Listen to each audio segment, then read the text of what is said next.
091197, Lokal PGMI 2B, Dosen Pengampu Ibu Tika Meldina, MPD.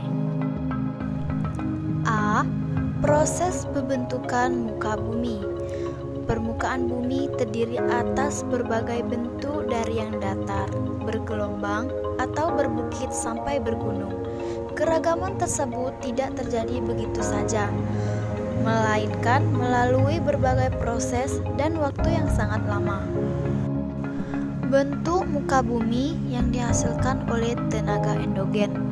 Tenaga endogen ada yang mempunyai sifat membangun dan ada yang mempunyai sifat merusak.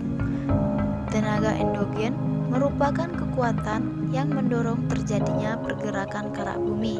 Pergerakan ini disebut diastrofisme. Kerak bumi terdiri atas dua macam, yaitu kerak benua dan kerak samudra. Secara geologis, tenaga endogen meliputi tektonisme, vulkanisme, dan seisme atau gempa.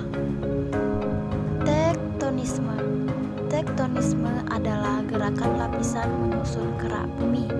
Adanya tenaga dapat menyebabkan terjadinya pergeseran, pengangkatan, lipatan, dan patahan pada kerak bumi. Tektonisme merupakan salah satu tenaga endogen yang terpenting, yaitu sebagai sumber utama terjadinya dinamika pada litosfer yang dari dalam. Vulkanisme dan gempa bumi sebagian besar disebabkan oleh tenaga tektonik.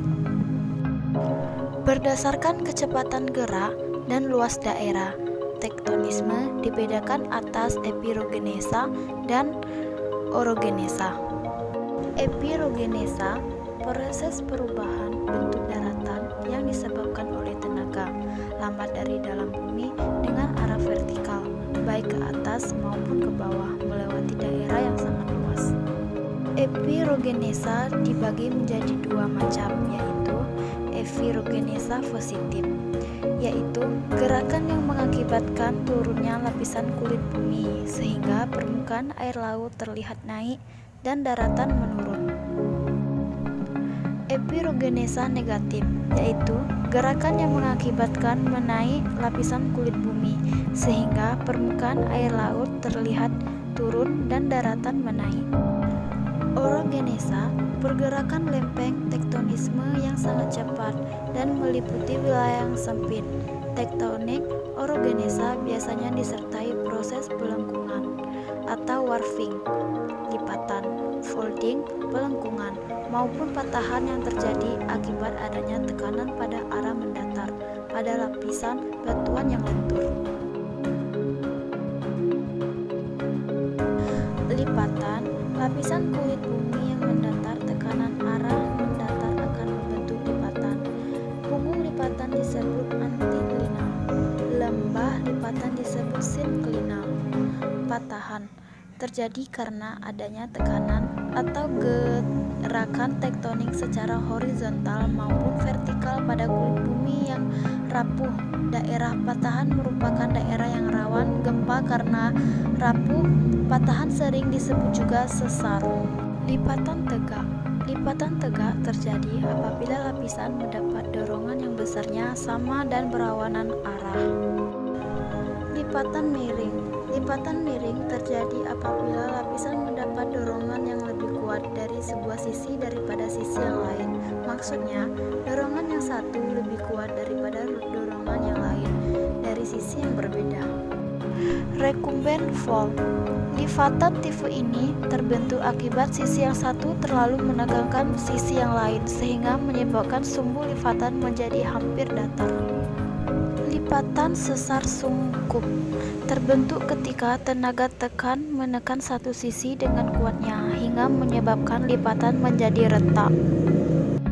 Jenis patahan.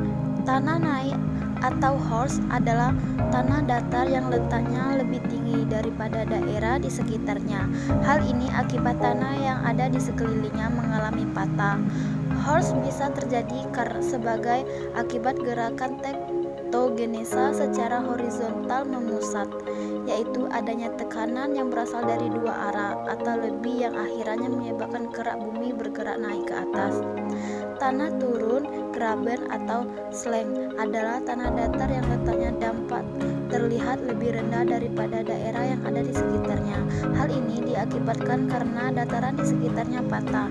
Tanah graben bisa ada disebabkan oleh adanya tarikan yang berasal dari dua arah yang menyebabkan kerak bumi menjadi turun.